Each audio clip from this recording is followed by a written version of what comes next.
بسم اللہ الرحمن الرحیم الحمدللہ۔ آج ہماری تلاوت کا آغاز 15 پارے سے سورہ اسراء۔ اللہ کے نبی صلی اللہ علیہ وسلم کو جو اللہ نے ایک غیر معمولی اعزاز بخشا جو انسانوں میں سے کسی کو نہیں ملا، جسے معراج بھی کہتے ہیں۔ اسراء رات کے حصے میں آپ مسجد حرام سے مسجد اقصی تشریف لے گئے، پھر وہاں سے آپ کو اوپر معراج کرایا گیا، آسمانوں پہ تشریف لے گئے، رات کے حصے میں واپس بھی آ گئے۔ یہ سفر جسمانی تھا، اس لیے کفار نے انکار کیا، ایمان والوں نے آپ کی سچائی پہ تصدیق کی۔ خواب کی بات نہیں تھی، خواب میں تو میں اور آپ بھی نہ جانے کہاں کہاں پہنچتے ہیں، اور کوئی اس کا انکار نہیں کرتا۔ کفار کو انکار اس لیے لگا، انہوں نے اس لیے جھٹلایا کہ یہ کیسے ہو سکتا ہے کہ تھوڑے سے حصے میں اللہ کی قدرت بڑی، اور یہ اعزاز اللہ کے حبیب صلی اللہ علیہ وسلم کو ملا، معراج ہوا، اس کا تذکرہ فرمایا، اور پھر فرمایا کہ عبد ہے، یہ جو اللہ کے بندے ہیں، آپ اتنا غیر معمولی معجزہ ملا تو ہیں آپ اللہ کے بندے، آپ کی سب سے بڑی شان ہے، آپ کے اندر عبدیت ہے، آپ عبداللہ ہے۔ پھر بنی اسرائیل کا تذکرہ فرمایا کہ ان کو بتایا، پہلے سے بتا دیا کہ تم شام میں فساد کرو گے اور تم پر عذاب بھی آئے گا۔ پہلی مرتبہ فساد مچایا، ایک پیغمبر کو شہید کیا، فساد مچایا، گناہوں میں آگے بڑھ کر زندگی گزارنے لگے۔ اللہ نے ایک ظالم بادشاہ بخت نصر بھیجا، پھر ان کی توبہ قبول ہوئی، ٹھیک ہوئے، پھر فساد مچایا، پھر دوسرا مجوسی ان پہ مسلط ہوئے، انہوں نے ان کو تباہی کے کنارے پہ پہنچایا، پھر اللہ نے ان کی توبہ قبول کر لی۔ یہودیوں کو کہا جیسا کرو گے ویسا ہوگا۔ پھر انسان کی زندگی کا اختتام اور پھر اگلی زندگی کا آغاز، پوری زندگی کا حساب و کتاب اللہ کے ہاں ہے، اور نامہ اعمال دیے جائے گا، پڑھ لو اپنا نامہ اعمال، اور سارے حساب و کتاب کے لیے اکیلے اللہ کی ذات ہی کافی ہے۔ کچھ لوگ زندگی گزارتے ہیں دنیا ہی کی خاطر، فرمایا آخرت میں ان کا کوئی حصہ نہیں، اور کچھ لوگ ایسے ہیں جو آخرت کو سامنے زندگی گزارتے ہیں، ان کی محنت کی بڑی قدر کی جائے گی، بڑی قدر کی جائے گی۔ پھر بہت سارے اسلامی اعمال و اخلاق کا تذکرہ فرمایا، جن میں سب سے بڑی بات اللہ کی وحدانیت، اللہ کی توحید، اللہ کا کوئی شریک نہیں۔ پھر اللہ کے حق کے بعد سب سے بڑا حق ماں باپ کا ہے، حسنی سلوک ماں باپ کے ساتھ کرو۔ اللہ کی شان، جب اللہ تعالیٰ نے اپنا حق بتایا تو ایک جملہ کا اللہ تعبدوا الا اللہ، اور جب ابا کی بات آئی تو کئی سارے جملے کہہ دیے، خیال رکھنا، خدمت کرنا، رعایت کرنا، نرمی دکھانا، اور خاص طور پہ جب ماں باپ بوڑھے ہو جاتے، اعصاب کمزور ہو جاتے ہیں، ان کی ساری توانائی زبان پہ آ جاتی، وہ چاہتے ہیں ہم بولتے رہیں، لوگ سنتے رہیں، تو عام طور پہ ایسے موقع پہ طبیعتوں میں اولاد کی ان کی طبیعت میں چچڑا پن پیدا ہوتا ہے بڑھاپے کی وجہ سے، تو بس اوقات اولاد اسے اپنے بوجھ سمجھنے لگتی ہے، تو خاص طور پہ فرمایا کہ وہ بوڑھے ہو جائیں ایک یا دونوں تو نرمی سے برتاؤ کرنا، حسن سلوک سے برتاؤ کرنا، عاجزی دکھانا، ان کو جھڑکنا نہیں، ان کو جھڑکنا نہیں۔ باپ اور اولاد میں بڑا فرق ہے، ایک باپ ہی ایسا ہوتا ہے جو اولاد کے بارے میں یہ کہتا ہے کہ اولاد مجھ سے بھی آگے نکل جائے، اور کوئی نہیں چاہتا۔ ایک باپ ہی ایسا ہوتا ہے جسے اپنی اولاد سے ایسی خیرخواہی اور سچی محبت ہوتی ہے، وہ کہتا ہے اولاد مجھ سے بھی آگے نکل جائے۔ لیکن جوانی، گرم خون، جیب میں کچھ پیسہ، تو بس اوقات آدمی بھول جاتا ہے اپنا بچپنا، کہ اس کمزوری اور اس تکلیف میں ماں باپ نے اس کے لیے کتنی تکلیف اور مشقتیں اور راتیں کاٹی، دن گزارے، اس کی بے آرامی ماں باپ کی بے آرامی بن جاتی تھی، اس کی تکلیف ماں باپ کی تکلیف ہو جاتی تھی، اس کا دکھ ماں باپ کا دکھ بن جایا کرتا تھا۔ ماں باپ کے ساتھ حسن سلوک کی تلقین ہے، رشتہ داروں کو دینے کی بات ہے، یتیموں مسکینوں کا خیال رکھنے کی ہدایت ہے۔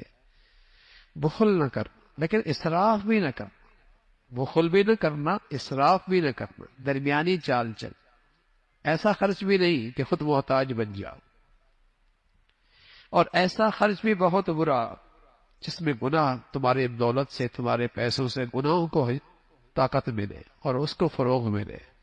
اس کی مذمت فرمائی، ناحق قتل نہ کر، اپنی اولاد، فرمایا اپنی اولاد کو بھوک کے ڈر کی وجہ سے قتل نہ کر، زنا کے قریب نہ جانا، کسی کو ناحق قتل نہ کرنا، وعدہ کرو تو پورا کر، عہد کرو تو پورا کرو، ناپ تول میں کمی نہ کر، تکبر نہ کرنا۔ اللہ نے جسم میں انگنت نعمتیں دے رکھی، یہ سوال ہوگا، پوچھ ہوگا، ان نعمتوں کے ساتھ کیا کیا ہے؟ پھر بتایا اللہ کے سوا اور کوئی نہیں۔ اللہ کی طرف مشرکین بیٹیوں کی نسبت کرتے تھے، اور میں اپنے لیے بیٹے پسند کرتے ہو، اللہ کے لیے بیٹیوں کی نسبت کرتے ہو۔ اللہ اپنے کلام میں، قرآن مجید میں مختلف انداز سے بار بار نصیحتوں کا انداز بدلتا ہے، شاید کے بعد دل میں اتر جائے، شاید کے اثر لے لے۔ کفار کہا کرتے تھے مر جائیں گے، مٹی ہو جائیں گے، ہڈیاں ہو جائیں گے، وہ سیدھا پھر کیسے زندہ ہوں گے؟ فرمایا ہاں وہ اللہ زندہ کرے گی۔ تم اپنے خیال میں کوئی مخلوق تصور کرو جو بہت بڑی ہو، اللہ اس کو بھی پیدا کر دے، اس ذات کے لیے کوئی مشکل نہیں۔ تمہیں کیسے پیدا کیا اللہ نے؟ تمہارا اپنا آغاز تو دیکھو نا، اپنے وجود پہ ذرا نظر تو رکھو، اس ذات کے لیے کیا مشکل؟ جنہیں تم پکارتے ہو وہ تمہارے حاجت روا نہیں ہے، مشکل کشا نہیں ہے، اور جب تمہیں مصیبت پہنچتی ہے کوئی تمہاری مدد کو نہیں آتا۔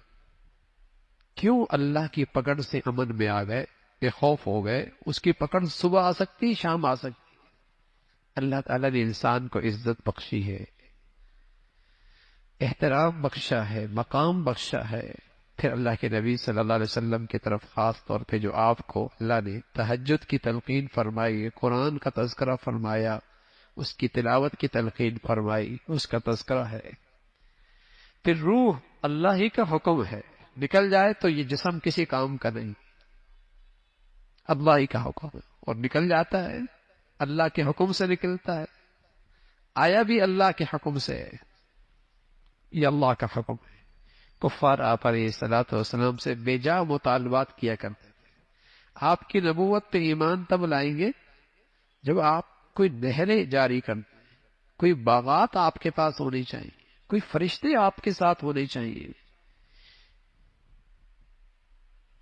کوئی خط ایسا لکھ کے بھیجے جس کو ہم بھی پڑھ سکیں۔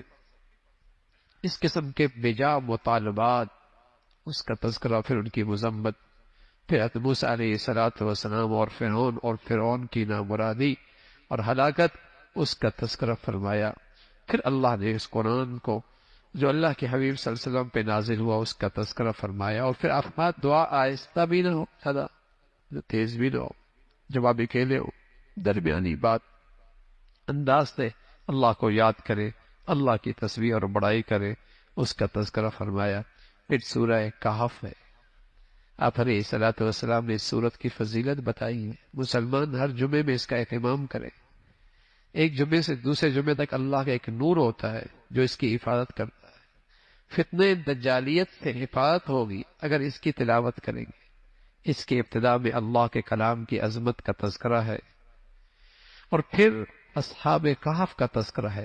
چند نوجوان تھے، ایمان لے آئے، اور انہوں نے دنیا کے ہر مفاد پر اپنی ایمان کی حفاظت کو مقدم رکھا۔ انہیں لالچ دی گئی، ایمان سے دستبردار ہو جاؤ، عہدے مل جائیں گے، اقتدار، ایک عہدے مل جائیں گے، مادیت کے بہت سارے نقشے دکھائے گئے، انہوں نے کہا نہیں۔ انہوں نے ہر موقع پہ اپنی ایمان کی حفاظت ٹھان لی۔ وقت کے حاکم نے انہیں مہلت دی، دوسرے طور پہ پھانسی ان کے سامنے ہے، یا تو ایمان سے دستبردار ہو جاؤ یا پھر یہ پھانسی ہے۔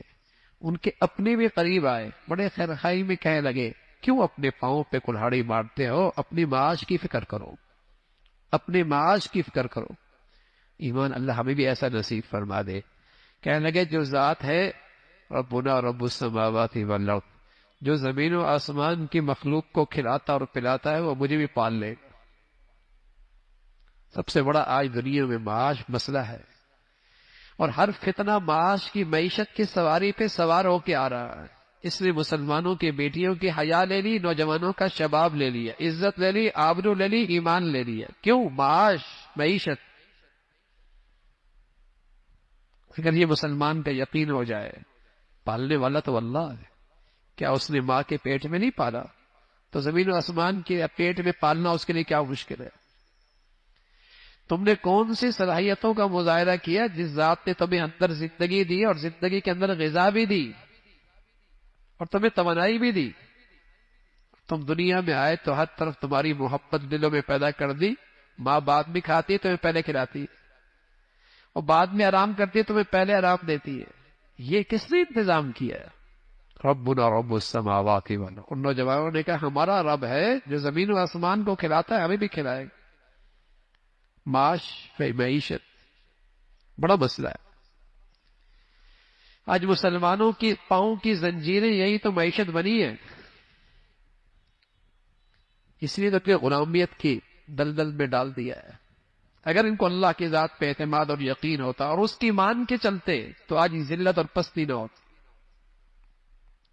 تو ان نوجوانوں نے کہا ہمارا رب کھلائے گا، جس نے سمندر کی تہ میں مچھلیوں کو کھلاتا ہے، اڑتے ہوئے پرندوں کو کھلاتا ہے، بلوں میں رہنے والے چمٹیوں کو کھلاتا ہے، ہمیں بھی کھلائے گا۔ چٹان کے اندر کیڑا ہے وہ بھی غذا لیتا ہے، اس کی زندگی کا اہتمام بھی اللہ کرتا۔ یہ نوجوان اپنا ایمان بچانے کے لیے نکل کھڑے ہوئے، ایک غار میں آرام کرنے کے لیے لیٹے۔ اللہ اللہ ہے، سلا دیا، گہری نیند ڈال دی۔ ایسی گہری نیند سلائی 3 صدیاں سوتے رہے، 309 سال تک سوتے رہے، 309 سال تک سوتے رہے۔ قرآن کہہ رہا ہے دنیا بدل گئی ہے، ملک کے حالات بدل گئے۔ اللہ بھی یہ کہتا ہے ہم ان کو کروٹ دے رہے تھے، سورج کو ہم حکم دیتے تھے، چاند کو ہم حکم دیتے تھے، ہواؤں کو ہم حکم دیتے، میرے پیارے لیٹے ہیں۔ ان سب چیزوں کے اندر زندگی، ان سب چیزوں کی زندگی کی ضرورت ہے، اور روشنی ڈالتے چلے جانا، ہوا کے جھونکے ڈالتے چلے جانا، میرے بندے لیٹے ہوئے۔ 309 سال تک سلایا، بھوک نہیں لگی، پیاس نہیں لگا، اللہ نے اٹھا دیا۔ آپس میں کہنے لگے بھائی کتنے دن ٹھہرے؟ کوئی کہنے لگا صبح، کوئی کہنا شام، کوئی کہنا 1 دن۔ بھوک لگ رہی، جاؤ کھانا لے کے آؤ۔ اللہ کی شان، نہ لگی تو 3 صدیاں نہ لگی، لگی تو فوراً لگ گئی۔ آپس میں کہنے لگے دیکھو کھانا لینے جا رہے ہو، ایسی جگہ سے لے کے آنا کہ حلال کھانا ہو، پاکیزہ کھانا ہو، اس لیے کہ کھانے کا اثرات اندر کی زندگی پہ بہت گہرے اثر پڑتے ہیں۔ حرام سے اثرات بھی گندے ہی پڑتے ہیں۔ حلال لے کے آنا احتیاط سے، اور خیال کرنا کسی کی نظر نہ پڑے، کہیں پھر ہمیں مجبور کر کے اپنے غلط نظریات پہ نہ ڈال۔ وہ گیا تو بدلی ہوئی دنیا ہے، بدلی ہوئی دنیا ہے۔ ان کو حوصلہ ملا، وہ بادشاہ نہ رہا، وہ حکومت بھی نہیں رہی، وہ اقتدار بھی نہ رہا۔ اب اقتدار پہ آنے والا خدا کا نیک بنتا ہے، اللہ کا نیک بنتا ہے۔ دربار میں لے جائے گئے، دربار میں جب لے کے گئے تو اللہ کے سامنے سجدہ ریز تھا۔ اس کے ملک کے کچھ لوگ مرنے کے بعد کی زندگی کا انکار کرتے تھے۔ جیسے یہ پہنچے تو سمجھ گیا اللہ نے برہان بھیج دی، دلیل بھیج دی کہ جو اللہ 3 صدیوں کے بعد ہی اٹھا سکتا ہے، اس کے لیے مارنے کے بعد زندہ کرنا کیا مشکل ہے۔ سورہ کہف، یہ ان بزرگوں کا تذکرہ ہے۔ اللہ کی بڑائی، اللہ کی عظمت۔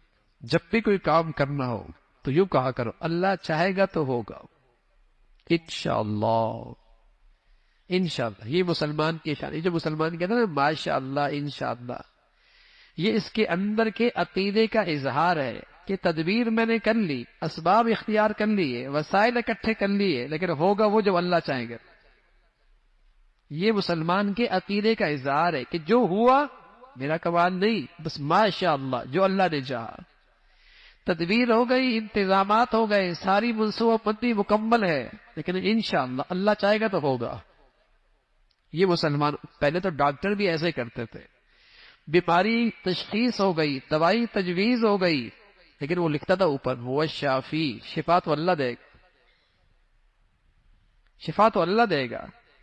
نہ اس ریسرچ سے کچھ ہونا ہے، نہ اس دوا کی تجویز کرنے سے کچھ ہونا ہے، نہ بیماری کی تشخیص کرنے سے کچھ ہونا ہے، ہونا تو وہ ہے جو اللہ چاہیں گے تو۔ یہ مسلمانوں کے عقیدے کا اظہار ہوا کرتا تھا، انشاءاللہ اللہ کا حکم یہی ہے، انشاءاللہ کہا کرو، ماشاءاللہ کہا کرو، تاکہ تمہارے عقیدے کا اظہار ہو کہ ہاں اسباب و اختیار ضرور کرو، لیکن بھروسہ نہ کرو، اعتماد نہ کرو، اعتماد اللہ پہ کرو، اعتماد اللہ پہ۔ پھر ایک شخص کا تذکرہ فرمایا جس کے پاس شاندار باغ، باغ میں بہنے والی نہریں، معاشی لحاظ سے، زراعت کے لحاظ سے بڑا صاحب حیثیت، بہت وسائل موجود تھے، لیکن وہ اپنی اوقات بھول گیا، اپنے اوقات بھول گیا، اور محسن حقیقی کو فراموش کر بیٹھا، جس نے پیدا کیا اور جس نے دیا اسے بھول بیٹھا، غلط فہمی کا شکار ہو گیا، سمجھ لگا یہ دولت اور یہ خوشحالی ہمیشہ رہے گی۔ مرنے کے بعد کی زندگی پہ ایمان بھی کمزور ہو گیا، کہنے لگا اگر مر بھی گا تو وہاں بھی ایسی خوشحالی مجھے ملے گی۔ ایک سمجھدار دوست اس سے کہنے لگا اے نادان ایسا نہ کر، یہ سب اللہ کا دیا ہوا ہے، اس ذات کو نہ بھول۔ سمجھ بھی نہیں آئی، کسب بس اوقات اللہ کی طرف سے تھپڑ جلدی بھی لگتا ہے، جلدی بھی لگتا ہے۔ آفت آئی اس کے کھیت پہ اور اس کے باغ پہ، ملیوں میٹ ہو گیا، کچھ بھی نہیں بچا، کچھ بھی نہیں بچا، ہاتھ ملتا رہ گیا۔ بس اوقات اللہ کی طرف سے جلدی بھی تنبیہ ہوتی ہے، منظر دکھاتے یہاں تھا، پٹک دی زمین۔ ساری کائنات ہی بدل گئی اس کی زندگی کی، دیر نہیں لگتی بھائی، بس اس کی نظر رحمت رہے، نظر رحمت رہے، ذرا سی نظر ہٹی دنیا تماشا دیکھے گی۔ قرآن کہانی نہیں بیان کرتا، سبق دیتا ہے، سبق دیتا ہے، رہنمائی کرتا ہے، اور پھر آخرت کا تذکرہ فرمایا۔ انسان کی زندگی کی مثال تو ایسی ہے، بارش ہوتی ہے زمین پہ سبزہ ہوتا ہے، سبزہ ہونے کے بعد زمین پہ کھیت خوبصورت ہو جاتے ہیں، لیکن پھر پک جاتی ہے، پھر کٹائی ہوتی ہے، اور ایک وقت ہوتا ہے نام و نشان کھیتی کی مٹ جاتی ہے۔ کیا بویا تھا، کیا پکا تھا، کون سی کھیتی تیار ہوئی تھی۔ انسان بھی پیدا ہوا، جوان ہوا، تذکرے ہوئے، شہرت ہوئی، نام ہوا، ایک دن جائے گا، سب ختم، کوئی نہیں پوچھے گا پھر۔ یہ انسان کی زندگی کی حقیقت۔ پھر اللہ رب العزت نے تذکرہ فرمایا، اللہ رب العزت اپنی قدرت کی نشانیاں پیش کرتا ہے، بار بار ذکر فرماتا۔ پھر حضرت موسیٰ علیہ السلام کا خاص تذکرہ، جب انہیں پتہ لگا کہ سمندر کے کنارے ایک بزرگ ہیں، اللہ کے خاص بندے ہیں، حضرت خضر ہیں، جن کے پاس وہ علم بھی ہے جو موسیٰ علیہ السلام کے پاس بھی نہیں، تو تلاش کرنے نکلے، سمندر کے کنارے پہنچے، ملاقات ہو گئی اس اللہ والے سے، اس بزرگ سے، خضر سے، درخواست کی کہ میں کچھ دن آپ کے ساتھ رہنا چاہتا ہوں، مجھے اپنے ساتھ رہنے کی اجازت دے دیں۔ حضرت خضر علیہ السلام نے قبول فرمائی، لیکن شرائط لگائے ہیں، ٹھیک ہے بھائی، جو دیکھنا سوال نہ کرنا، جو بھی دیکھنا سوال نہ کرنا، خاموش ہونا۔ حضرت خضر علیہ السلام نے یہ بات کہی تو حضرت موسیٰ علیہ السلام نے قبول کر لی۔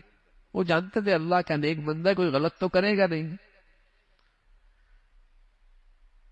تو قبول کر لی، ٹھیک ہے ساتھ رکھیے، اپنے ساتھ رہنے دیجیے، سوال نہیں کروں۔ اللہ کی شان، کشتی پہ سوار ہوئی ہے، اور کشتی والوں نے کرایہ بھی کوئی نہیں دیا، لیکن حضرت خضر نے اس کشتی کا ایک تختہ نکال دیا، ایک تختہ نکال دیا۔ اب موسیٰ علیہ السلام سے خاموشی کہاں برداشت ہو، اس نے احسان کیا اور ہم نے نقصان کر لیا، اس نے کرایہ بھی نہیں دیا، احسان کیا اور ہم نے نقصان کر دیا۔ بول پڑے یہ کیا کیا ہے، کہا نہیں تھا نہیں بولنا، کہا معاف کر دو، اب نہیں کروں۔ آگے گئے، اللہ کی شان، ایک بچہ کھیل رہا تھا، اس کی گردن اس کے جسم سے جدا کر دی۔ موسیٰ علیہ السلام کے بعد جو شریعت کا علم تھا اس کے مطابق تو یہ سمجھ میں نہیں آیا، فوراً سوال کر لیا یہ کیا کیا آپ نے؟ بے قصور بچے کی جان لے دی، اس نہتے بچے کی جان لے لی۔ کہا نہیں تھا کہ آخری موقع ہے، ایک مہلت اور دے دے۔ اللہ کی شان، ایک دیوار کے پاس پہنچے، ایک بستی میں پہنچے، کھانا نہیں پیش کیا، بڑے بے مروت تھے، اس سے واپس نکلنے لگے تو حضرت موسیٰ علیہ السلام خضر نے فرمایا دیوار گر رہی ہے، اسے کھڑا کرنا ہے۔ مزدوری کرتے ہیں، پتھر اٹھاتے ہیں، اس دیوار کو ٹھیک کرتے ہیں۔ حضرت موسیٰ علیہ السلام پھر بول پڑے، یہ کیا اتنے بے مروت، اور پھر ان کے ساتھ احسان۔ فرمایا ھذا فراق بینی و بینک، اب تمہارا ہمارا جدائی۔ لیکن جانے سے پہلے آپ کو یہ بھی بتا دوں کہ ان تینوں کی وجوہات کیا تھی۔ جہاں تک وہ کشتی کا معاملہ تھا، حضرت خضر کے پاس وہ علم تھا جو فرشتوں کے پاس تھا، تکوینی علم تھا، تکوینی علم تھا۔ اور موسیٰ علیہ السلام کے پاس شریعت کا علم تھا، ان کے پاس تکوینی علم تھا فرشتوں کا۔ وہ جو پہلا مسئلہ ہے کشتی کا، اس میں ہم ساتھ احسان کیا تھا، ہم نے بھی احسان کیا، اس لیے کہ آگے ایک ظالم بادشاہ تھا جو کشتی بے عیب ہوتی تھی وہ چھین لیا کرتا تھا، اس کو عیبدار کر دیا تاکہ اس کی مزدوری